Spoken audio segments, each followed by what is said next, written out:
Press the bell icon on YouTube and don't miss another update. The country is still mourning the loss of over 40 CRPF Jawans in what has perhaps been the most deadly attack on India's security forces in recent times. I have with me at this very crucial time Mr. R.R. Bhatnagar, DG CRPF. Thank you so much for speaking with ThePrint, sir.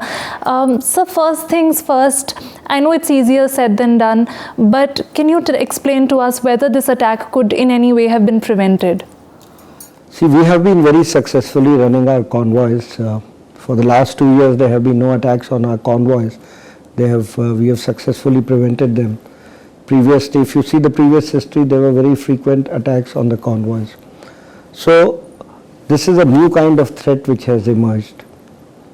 Suicide car bomber was a new threat to us, and therefore now we are working on how to minimize the risk from this kind of a threat. So we are changing our operating procedures, and also in conjunction with the other stakeholders, the army and the local police, we are coming up with a new strategy to counter this.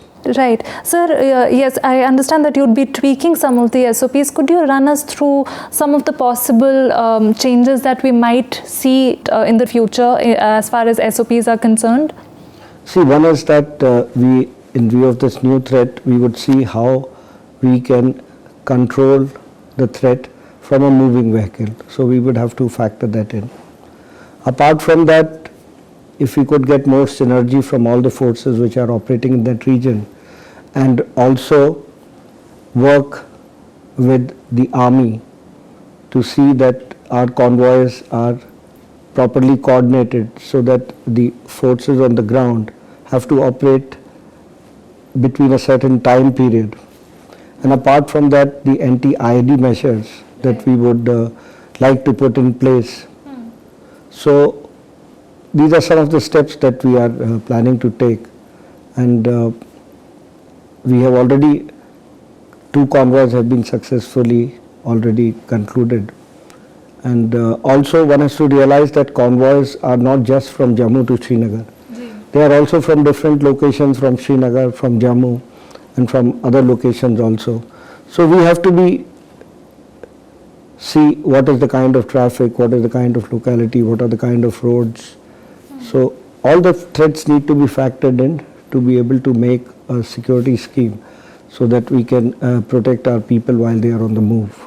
Right. So accurately or not, there has been a lot of talk about whether it was a good idea in the first place to have a convoy of over 2,500 soldiers travel in one go, whether there could have been an alternative of airlifting and so on.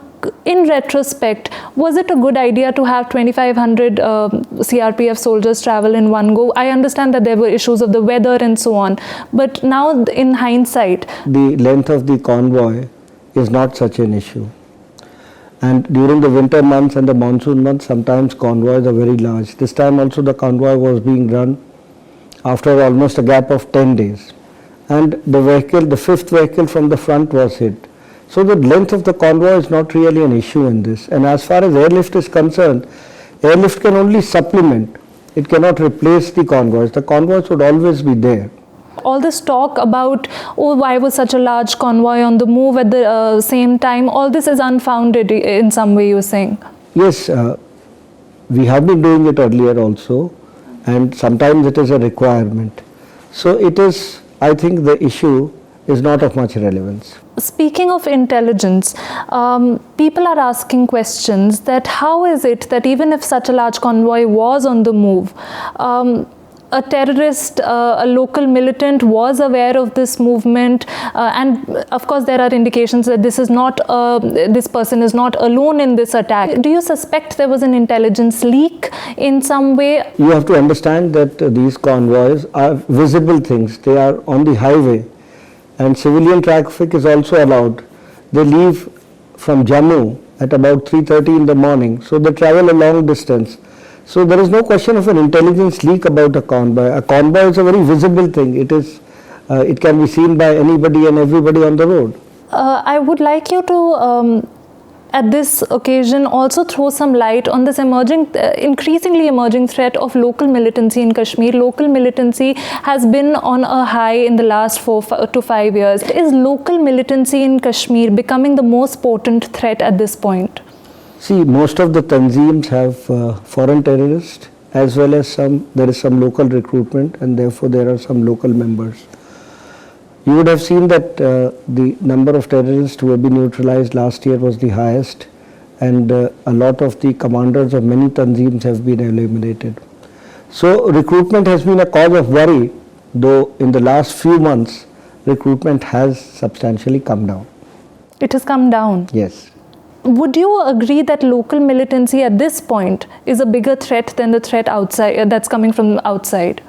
See, the militant, the terrorist is a threat, whether he is local or whether he is a foreign terrorist. And it has always been like this, and in most of the tanzeems, you have both foreign and local terrorists. But one would argue that it tends to be more insidious if it's emanating from inside the country. You have seen that the foreign terrorists, they infiltrate from across the border, and there is radicalization of some of the local youth the misguided youth who do join the militancy. So it is a fact, and it is not a new thing. It has been happening all this while. As of now, the recruitment in the last few months is reported to be much lesser than what it was earlier last year. Right. Sir, even last year, I think there were some reports of the growing threat of IEDs. Even the CRPF had spoken about it. Do you think retrospectively this threat could have been managed in a better way in the last 1 year since you saw this threat coming? See, IEDs, there have been some instance of use of IEDs, and it has been the conventional use of IEDs. So we have a lot of experience with IEDs in the left-wing extremist areas. IEDs are our most important threat. Now, after a gap of a few years, IEDs had returned to J&K, and during the last year, we have had some attacks on vehicles by IEDs which are planted on the road or are placed at a public place, and our anti-IED measures were in place even for this convoy. We check the route and place our road opening party there. Even in this instance, one of our road opening party members who was standing right next to that spot on the other side, he has lost his life. So anti-IED measures are being put in place, and we are also expanding our anti-IED capabilities in J&K. Like, we are training not only our own bomb disposal and detection squads, but also of the J&K police. So we are also increasing the number of trained personnel, also equipping them appropriately, and also training the JK police so that we have got better IED capabilities in J&K, as it is a threat which has come after a long time.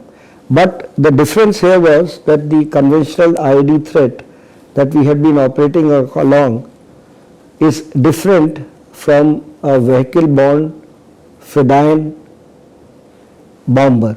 Correct. That is a different grade of threat. Correct. And it requires different kind of measures. And like I said, that since it's a new threat, the methods that we were using of sanitizing the road, of checking the shoulders of the road, of checking whatever bridges are there, whatever culverts are there, the conventional form of checking for IEDs, that is not effective against this. Right. And it's also arguably a more radical kind of threat, because it's just one lone person who rams his vehicle into a... And you see, since civilian traffic is permitted while the convoy moves, so there are so many cars which are moving, and so a civilian vehicle which is moving on the road does not attract the kind of suspicion, because there are many other vehicles who are moving in the same manner. But going ahead, we might see a change in that as well. You're planning to... We are planning to restrict the movement of traffic in phases while the convoy moves,